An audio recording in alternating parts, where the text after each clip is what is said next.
Welcome to plus TV. సకలం సమ్మేళనం. మరి ఇప్పుడున్న లైఫ్ స్టైల్ అంతా కూడా మారిపోయింది. ప్రతి ఒక్కరూ ఏదో ఒక జబ్బుల బారిన పడుతూనే ఉన్నారు. సో అన్నిటికీ కాకపోయినా కొన్నిటికి మన లైఫ్ స్టైల్ చేంజ్ చేస్తే మనం అత్యద్భుతంగా జీవించవచ్చు. ప్రతిదానికి సర్జరీ వరకు లేదంటే పూర్తిగా మెడికేషన్ వరకు వెళ్ళక్కర్లేకుండా రైట్. మరి ఈ రోజు మనం లైఫ్ స్టైల్ కి సంబంధించి అదే విధంగా మనం ఎలాంటి లైఫ్ స్టైల్ చేంజ్ చేస్తే హెల్దీగా జీవించవచ్చు, ఇలాంటి అన్నిటికీ సంబంధించి మనకి సలహా ఇవ్వడానికి మనతో పాటు ఉన్నారు డాక్టర్ దత్తారాం గారు, senior surgical gastroenterologist, laparoscopic surgeon. మరి 2019లో ఆయన వైద్య వృత్తికి సంబంధించి చాలా బెస్ట్ అవార్డ్స్ అందుకున్నారు. అందరికీ కూడా చాలా మైన్యూట్ ఉన్న ఏవైతే ఉన్నాయో ప్రాబ్లమ్స్ అన్నిటికీ కూడా చక్కగా సలహాలు ఇచ్చి భయపడకుండా పేషెంట్స్ ని చాలా కేర్ఫుల్ గా చూసుకుంటారు.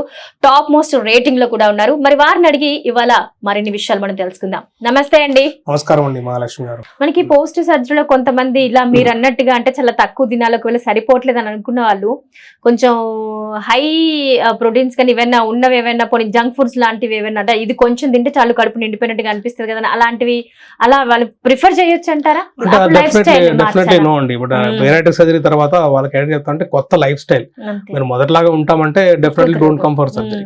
So to accept the new lifestyle. ఇంకోటి ఏంటంటే they cannot eat junk food, they cannot eat high calorie. For example కొంతమంది ఇప్పుడు ఫాలో అప్ చాలా మంది సర్జరీ అయిన తర్వాత ఫస్ట్ బాగా 3 years బాగా వెయిట్ లాస్ అవుతారు.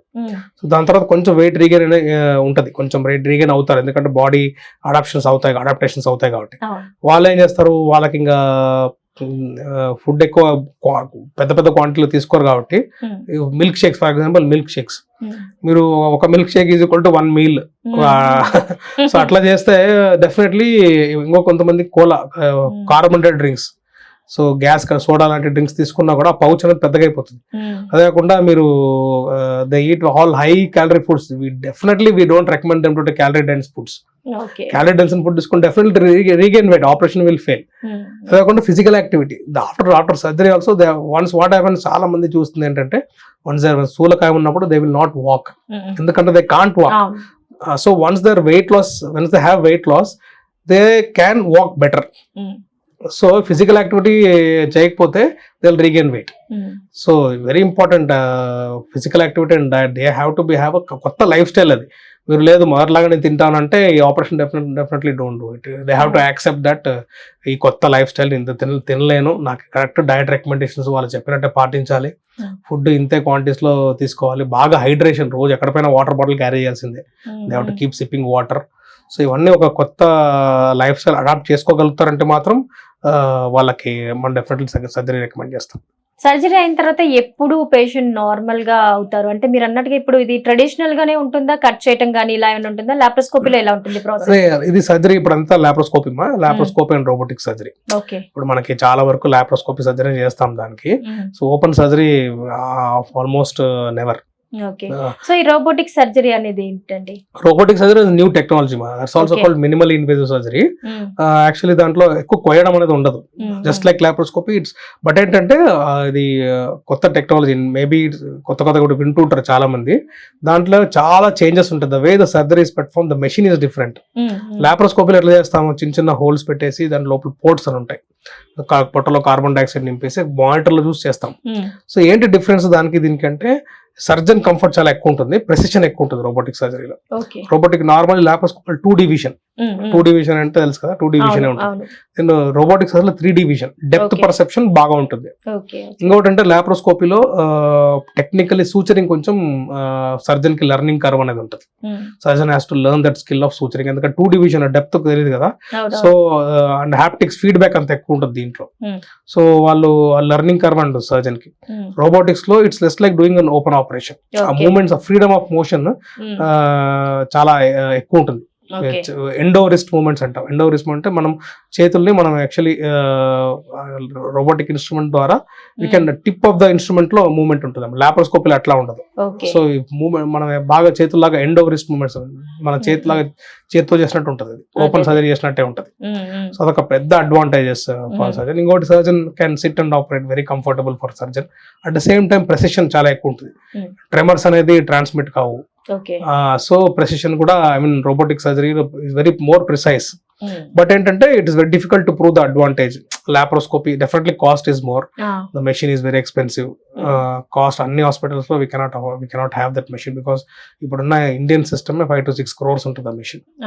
సో అన్ని హాస్పిటల్లో రావడం కష్టం. ఇంకా డెఫినెట్లీ లాప్రోస్కోపీ ఇప్పుడు మేబీ టెక్నాలజీ ఆఫ్ ఫ్యూచర్ మాది.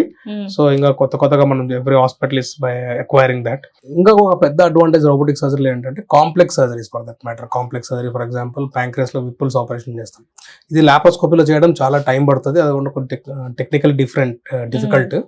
సో దీన్ని కూడా మనము లాప్రోస్కోపీ ద్వారా రోబోటిక్ ద్వారా చేసుకోవచ్చు. అంటే లాప్రోస్కోపీలో కాదా అని కాదు, ఇంకా కష్టమైన ఆపరేషన్స్ కూడా మనము adoption will be easier with robotics. దీని అడ్వాంటేజెస్ ఎక్కువ ఉంటాయి, డెఫినెట్లీ ఎక్కువ ఉంటాయి. ఇంకా ఇప్పుడు ఫర్ ఎగ్జాంపుల్ లివర్ ట్రాన్స్ప్లాంట్ లో కూడా డోనర్ హెపటెక్టమీ అనేది liver transplant, live donor liver transplantation.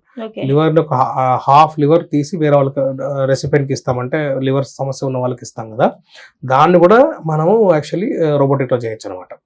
So complex surgeries అన్ని రోబోటిక్ ప్లాట్ఫామ్ లో ఎక్కువ మనం with is we can do it. So robotic definitely is advantage technology of the future. More and more ఇండియాలో కూడా చాలా, హైదరాబాద్ లో కూడా చాలా చిన్న హాస్పిటల్స్ లో కూడా వచ్చేస్తున్నాయి రోబోటిక్ అనేది. సో డెఫినెట్లీ 5 to 10 years లో robotic will definitely take over laparoscopy.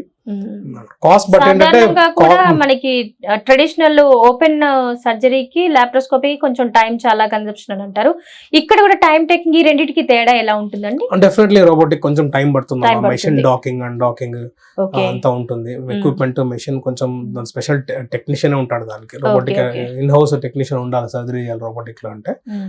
Definitely it's takes little more time because of the other things, docking. But overall we don't never look at time. So time is not very important, how good the operation is done అనేది. So ఇప్పుడు చూస్తే ఇండియాలో ఇప్పటి వరకు మనకి అంటే overall గా ఇట్లా రోబోటిక్ ఆప్షన్స్ ఉన్నవి అంటే చాలా లిమిట్ లో ఉన్నాయా? మీరు చాలా కాస్ట్ అని అన్నారు కాబట్టి. కాస్ట్ డెఫినెట్లీ, ఎందుకంటే మెషిన్ ఇస్ ఎక్స్పెన్సివ్, దాంట్లో instruments also expensive. Instruments cost involve అవుతుంది కాబట్టి definitely cost will be more. ఇప్పుడు అంత లెక్క వచ్చేస్తుంది. ఇన్సూరెన్స్ కవరేజెస్ కొన్ని ఇన్సూరెన్స్ కంపెనీస్ కవర్ చేస్తున్నాయి, కొన్ని ఇన్సూరెన్స్ కంపెనీస్ కవర్ చేయవు రోబోటిక్, చాలా వరకు కవర్ చేయవు రోబోటిక్. బట్ డెఫినెట్లీ కాస్ట్ అనేది ఏమవుతుందంటే with time number of companies ఎక్కువ వస్తాయి. సో అర్లియర్ డావిన్స్ అనే కంపెనీకి మాత్రం పేటెంట్ ఉండింది, ఇప్పుడు లేదు. సో కొత్త కంపెనీస్ వచ్చాయి ఇండియాలోనే. ఆ మెషిన్ 15 crores దాకా ఉండిందేమో, చేస్తున్నాయి కాబట్టి కాస్ట్ తగ్గుతున్నది. Actually time cost factor also will be take maybe another few years, cost factor కూడా తగ్గిపోతుంది దాన్ని. సో చూసారు కదా, మరి హెల్తీ లైఫ్ స్టైల్ ఎలా అలవాటు చేసుకోవాలో మరో టాపిక్ తో మళ్ళీ కలుద్దాం. Stay tune to plus TV, సకలం సమ్మేళనం.